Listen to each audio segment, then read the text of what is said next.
오늘 하나님께서 우리에게 주시는 말씀은 에스겔 7장 1절에서 13절입니다. 에스겔서 7장 1절에서 13절 함께 찾으셔서 교독하겠습니다. 제가 먼저 1절 봉독합니다. 또 여호와의 말씀이 내게 임하여 이르시되 너 인자야, 주 여호와께서 이스라엘 땅에 관하여 이같이 말씀하셨느니라. 끝났도다. 이 땅 사방의 일이 끝났도다. 이제는 내게 끝이 이르렀나니 내가 내 진노를 내게 나타내어 네 행위를 비판하고 네 모든 가증한 일을 보응하리라. 내가 너를 불쌍히 여기지 아니하며 긍휼히 여기지도 아니하고 네 행위대로 너를 벌하며 네 가증한 일이 너희 중에 나타나게 하리니 내가 여호와인 줄을 너희가 알리라. 주 여호와께서 이같이 이르시되 재앙이로다. 비상한 재앙이로다. 볼지어다. 그것이 왔도다. 끝이 왔도다. 끝이 왔도다. 끝이 너에게 왔도다. 볼지어다. 그것이 왔도다. 이 땅 주민아, 정한 재앙이 내게 임하도다. 때가 이르렀고 날이 가까웠으니 요란한 날이요 산에서 즐거이 부르는 날이 아니로다.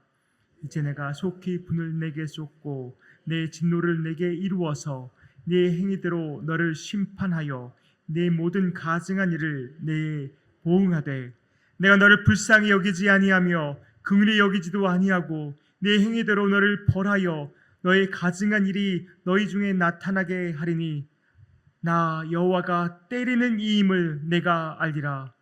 볼지어다. 그날이로다. 볼지어다. 임박하도다. 정한 재앙이 이르렀으니 몽둥이가 꽃이 피며 교만이 싹이 나도다.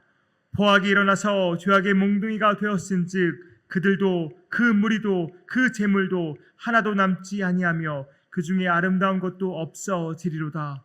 때가 이르렀고 날이 가까웠으니 사는 자도 기뻐하지 말고 파는 자도 근심하지 말 것은 진노가 그 모든 무리에게 임함이로다. 같이 읽습니다. 파는 자가 살아있다 할지라도 다시 돌아가서 그 판 것을 얻지 못하리니 이는 묵시가 그 모든 무리에게 돌아오지 아니하고 사람이 그 죄악으로 말미암아 자기의 목숨을 유지할 수 없으리라 하였음이로다. 아멘. 성도님들은 하나님의 어떤 이름을 좋아하시나요? 하나님의 다양한 이름이 있습니다. 담임 목사님께서 하나님의 이름 시리즈 말씀도 이렇게 전하신 적도 있는데 어떤 이름을 좋아하시나요? 우리 삶을 예비하시는 여호와 이레 좋아하십니까? 아니면 승리되시고 깃발 되시는 여호와 니시를 좋아하십니까? 아니면 우리를 치유하시는 여호와 라파를 좋아하시나요? 아니면 우리의 목자 되신 여호와 로이를 좋아하시나요? 하나님의 이런 다양한 이름들은 우리에게 위로가 되고 힘이 됩니다. 그럼 오늘 본문에 등장하는 여호와 막게는 어떠신가요? 여호와 막게라는 이름이 도대체 어디에 등장하나 싶으실 수도 있는데 제가 9절 한번 다시 읽어드립니다. 내가 너를 불쌍히 여기지 아니하며 긍휼히 여기지도 아니하고 네 행위대로 너를 벌하여 너의 가증한 일이 너희 중에 나타나게 하리니 나 여호와가 때리는 이임을 내가 알리라. 여호와가 때리는 이임을 내가 알리라고 분명히 말씀하고 계십니다. 여호와 막게는 여호와가 내리치신다, 여호와가 때리신다의 뜻을 가지고 있습니다. 이 이름을 들은 저와 여러분도 좀 당황스러운데 이 이름을 당시에 이스라엘 백성이 들었을 때는 아마 충격에 빠지지 않았을까 싶습니다. 우리도 하나님 하면 자비 하나님, 긍휼의 하나님, 사랑의 하나님, 정말 은혜가 풍성하신 하나님만 생각하지 않습니까? 마치 언제나 하나님은 나에게 긍휼과 자비를 베풀어 주셔야만 하는 분으로 생각하기 쉽습니다. 내가 죄를 지어도 눈감아 주시고 한없는 사랑과 자비를 베풀어 주셔야만 하는 분이 하나님이라고 우리는 믿고 있지 않나 싶습니다. 아마 이스라엘 백성도 그렇게 믿었을 테고요. 그런데 오늘 본문 9절을 보니까 부르고 싶지 않은 하나님의 이름이 등장합니다. 하지만 내가 부르고 싶든 부르고 싶지 않든 하나님이 그런 분이라는 사실은 절대 변하지 않습니다. 하나님은 내리치시고 때리시는 하나님이십니다. 영적으로 편식하던 이스라엘 백성들, 에스겔의 이 말, 여호와 막게라는 이 말 들으고 싶지 않았을 것입니다. 왜냐하면 그닥 기분 좋은 말이 아니기 때문이죠. 그러나 이스라엘 백성은 여호와 막게의 하나님을 마주해야만 했습니다. 그들의 죄악이 이스라엘 땅에 가득 찰 대로 찼고 하나님은 그 죄악에 대한 보응을 절대 돌이키지 않으실 것이기 때문입니다. 1절에서 3절 다시 한번 읽어드립니다. 또 여호와의 말씀이 내게 임하여 이르시되 너 인자야 주 여호와께서 이스라엘 땅에 관하여 이같이 말씀하셨느니라.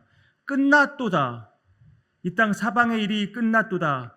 이제는 내게 끝이 이르렀나니 내가 내 진노를 내게 나타내어 내 행위를 심판하고 내 모든 가증한 일을 보응하리라. 하나님이 뭐라고 말씀하십니까? 끝났도다. 끝났도다. 드디어 올 것이 온 것입니다. 이스라엘에 대한 심판이 반드시 올 것이라고 말씀하십니다. 번복은 없습니다. 하나님의 굳은 의지가 이 말씀에서 느껴집니다. 4절과 9절 거의 같은 말씀을 반복하고 있는데요. 불쌍히 여기지도 긍휼히 여기지도 않겠다고 말씀하십니다. 그들의 행위대로 벌하시겠다고 단언하고 계십니다. 이제는 그들이 회개할지언정 하나님의 마음을 돌이키지 않겠다고 그 의지를 표현하고 계십니다. 근데 5절을 보니까 재앙이 오는데 들어보지도 못한 재앙이 온다고 말씀하십니다. 들어보지도 못한 재앙이 뭘까요? 많은 학자들은 이 재앙이 의미하는 것은 바로 예루살렘 성전의 파괴라고 말합니다. 그들은 정말 들어보지도 못했고 상상도 못했을 것입니다. 어떻게 예루살렘 성전이 파괴될 수 있을까? 그들은 정말 생각지도 못한 일이었을 것입니다. 유대인들은 하나님의 성전은 절대 파괴될 수 없다고 믿었겠지만 예루살렘 성전의 파괴가 임박했습니다. 정말 그들에게 끝이 찾아온 것입니다. 바벨론에 의해 예루살렘이 함락당하고 또 예루살렘 성전이 파괴될 테지만 궁극적으로 이 심판의 주체는 누구입니까? 바벨론은 그저 도구일 뿐입니다.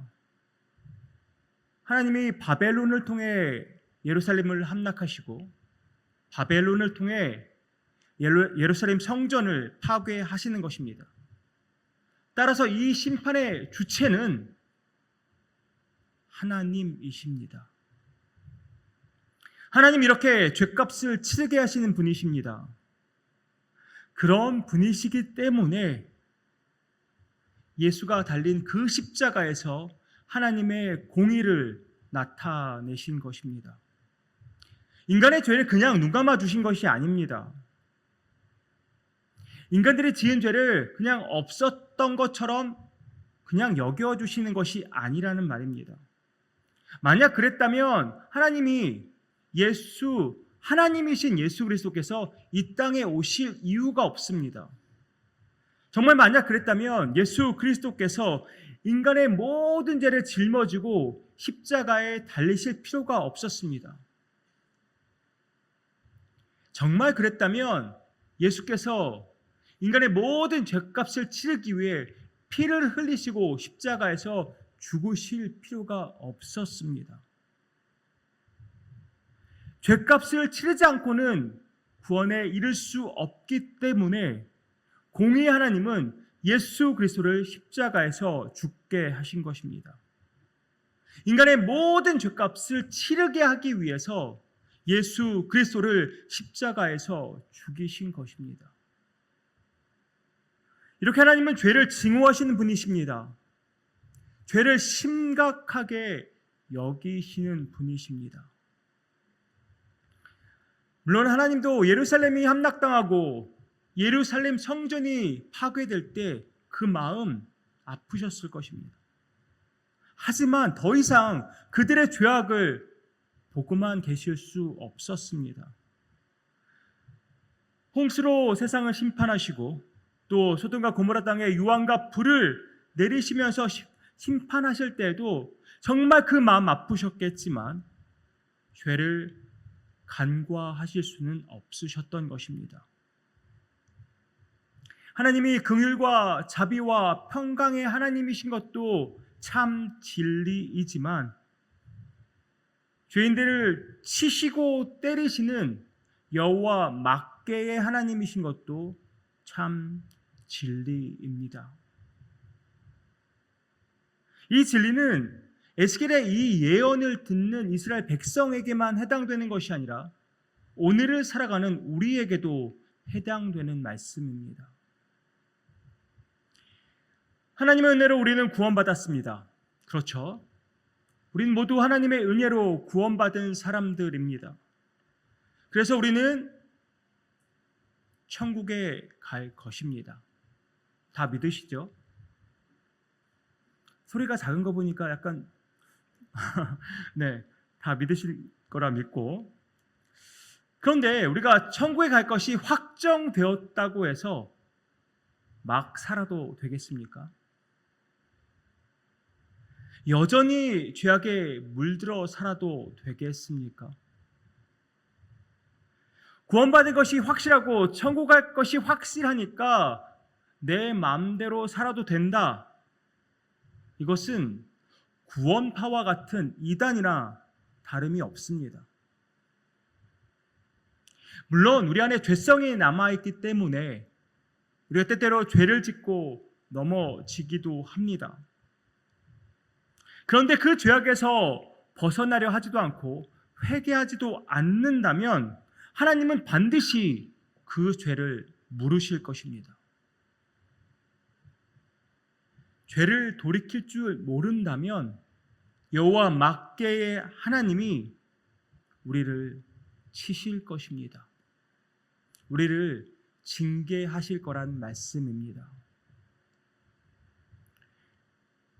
우리에 대한 하나님의 징계는, 우리 죄에 대한 하나님의 징계는 그야말로 징계를 위한 징계가 아니라 궁극적으로 우리의 회복을 위한 징계입니다. 너무너무 못 깨달으니까 우리를 징계하시는 것입니다. 너무나 우리가 강팍하니까 우리를 치시는 것입니다. 오늘 이스라엘 백성처럼 여호와 막개 하나님을 만날 수밖에 없는 상황에까지는 우리가 이르지 않았으면 좋겠습니다. 여호와 막개 하나님을 만나기 전에 우리 스스로 말씀과 기도 안에서 우리 자신을 살피고, 혹여 죄가 발견되거든 즉시 납작 엎드려서 회개하고 돌이킬 수 있어야 합니다. 물론 실수할 수 있습니다. 넘어질 수도 있습니다.